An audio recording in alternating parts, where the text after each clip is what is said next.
les fruits et légumes. Nina Brou est enseignante depuis 2007 dans cette classe de CE1. Le menu de la journée, c'est équilibré ou pas? Nina n'est pas une débutante, mais l'expérience acquise ne suffit pas à cette enseignante en quête du meilleur pour ses élèves.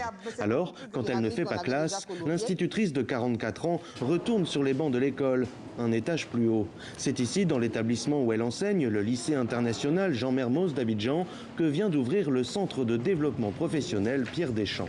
Il faut d'abord que chaque élément individuellement ait pu se questionner sur ce qui va être demandé en groupe plus tard.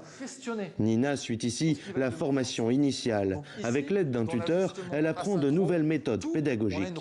J'ai appris durant la formation que je pouvais baser mon enseignement sur les erreurs des élèves. On fait le cours ensemble, on a assis la notion, on a fait des exercices. Et en corrigeant, je constate qu'il y a des notions qui ne sont pas comprises.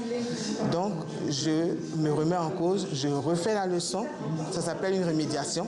On refait des exercices d'une autre façon, ou bien de plusieurs autres façons. Un renouveau des rapports entre élèves et enseignants, une nouvelle façon de transmettre.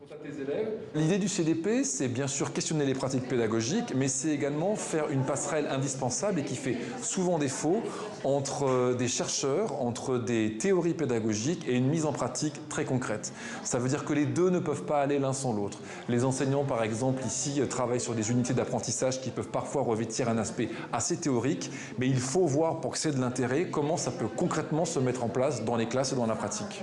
Le centre, lancé par la mission laïque française, propose des diplômes, mais aussi des conférences et des formations à la journée ou à la semaine. Et les porteurs du projet espèrent attirer des enseignants de toute la sous-région. En même temps que celui d'Abidjan, un autre CDP a ouvert à Rabat, au Maroc. À eux deux, ils devraient permettre la formation de 7000 enseignants en 5 ans.